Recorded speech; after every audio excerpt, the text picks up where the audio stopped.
और अब एक और अहम खबर आपको बता देते हैं। टूलकिट मामले में गिरफ्तार दिशा रवि के केस में दिल्ली की एक अदालत के जज ने दिल्ली पुलिस से सख्त सवाल पूछे। जमानत की सुनवाई के दौरान एडिशनल सेशंस जज धर्मेंद्र राणा ने पूछा कि अगर मैं मंदिर के लिए किसी डकैत के से संपर्क करता हूं मंदिर के दान के लिए, तो आप कैसे कह सकते हैं कि मैं डकैती में भी साथ हूं। 3 घंटे की बहस के बाद जमानत पर 23 फरवरी तक फैसला सुरक्षित रख लिया गया है। सुनवाई के दौरान दिल्ली पुलिस की तरफ से पेश additional solicitor general SV Raju ने तमाम दलीलें दी, लेकिन फिलहाल कोर्ट ने फैसला सुरक्षित रख लिया है।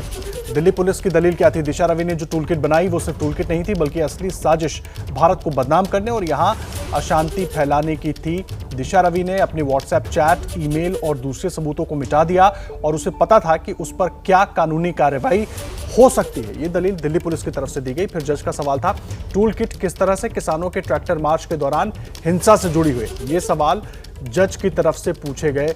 पुलिस के पास साजिश और हिंसा के बीच कनेक्शन दिखाने के लिए क्या सबूत है? यह सवाल भी जज ने पूछा, जिसके जवाब में दिल्ली पुलिस की तरफ से कहा गया, टूलकिट के हाइपरलिंक लोगों को खालिस्तानी वेबसाइट से जोड़ते हैं। आरोपी लोगों को ऐसे कंटेंट दिखा रही है जो भारत के खिलाफ नफरत फैलाते हैं। यह दलील दिल्ली पुलिस ने दी। यह किसी NGO की तरफ से बनाई गई साधारण टूलकिट नहीं है। यह टूलकिट खालिस्तानी आंदोलन को देखते हुए बनाई गई है। फिर जज ने सवाल किया, अगर मैं मंदिर के दान के लिए किसी डकैत से संपर्क करता हूं, तो आप कैसे कह सकते हैं कि मैं डकैती में भी साथ हूं? यह सवाल जज ने दिल्ली पुलिस के वकील से पूछा। लगातार पूरी जानकारी हम आपको दे रहे हैं और इसके बाद फैसले को 23 फरवरी तक के लिए सुरक्षित रख लिया गया। और देखिए, इस पूरे मसले पर दिशा के वकील की तरफ से क्या कुछ दलील दी गई है वो भी मैं आपको बता देता हूं। सुनवाई के दौरान दिशा रवि के वकील ने साजिश या खालिस्तानी कनेक्शन से साफ इनकार किया, लेकिन किसानों के आंदोलन का समर्थन किया। दिशा रवि के वकील ने कहा, उन्होंने क्या कहा वो देख लीजिए, ग्राफिक्स के जरिए हम आपको दिखा रहे हैं। दिल्ली पुलिस ने किसानों के मार्च को मंजूरी दी, जिसके बारे में पुलिस दावा कर रही है। दिशा ने लोगों को उसमें शामिल होने के लिए कहा। फिर दिशा कैसे देशद्रोही हो गई? कश्मीर में कथित नरसंहार की चर्चा पिछले कई वर्षों से हो रही है। अब इसके बारे में बात करना अचानक देशद्रोह कैसे हो गया? ये सवाल दिशा के वकील की तरफ से उठाया गया। अगर ये देशद्रोह है तो हमें इंटरनेट को बंद कर देना चाहिए और उस जमाने की तरफ लौट जाना चाहिए जब सिर्फ दूरदर्शन था।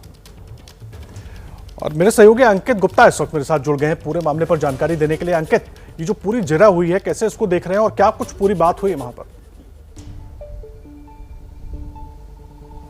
आदर्श 3 घंटे तक बहस चली है। 3 घंटे तक जमानत पर बहस चली है और इस दौरान कोर्ट की तरफ से एक बार नहीं बल्कि कई बार दिल्ली पुलिस से यही पूछा गया कि क्या दिशा को लेकर के जो लगातार दिल्ली पुलिस कर रही है कि टूलकिट की वजह से हिंसा हुई, क्या कोई सीधा सबूत है? दिल्ली पुलिस का कहना था जांच जारी है। दूसरा सवाल कोर्ट की तरफ से पूछा गया कि ये बताइए कि आप लगातार कह रहे हैं कि खालिस्तानी लिंक है, लेकिन खालिस्तानी लिंक के अलावा क्या आप ये साफ तौर पर अब तक की जांच के आधार पर कह सकते हैं, पूछताछ के आधार पर कह सकते हैं कि जो टूलकिट तैयार की गई है उसका और दिल्ली में जो 26 जनवरी को हिंसा हुई उसके बीच में कोई सीधा लिंक था, या सिर्फ परिस्थितियों को देखते हुए आप ये बात कर रहे हैं? तो दिल्ली पुलिस की तरफ से कहा गया कि फिलहाल हम परिस्थितियों को देखते हुए ये बात कर रहे हैं और जो लिंक की बात हो रही है वो हम एस्टैब्लिश करने की कोशिश कर रहे हैं।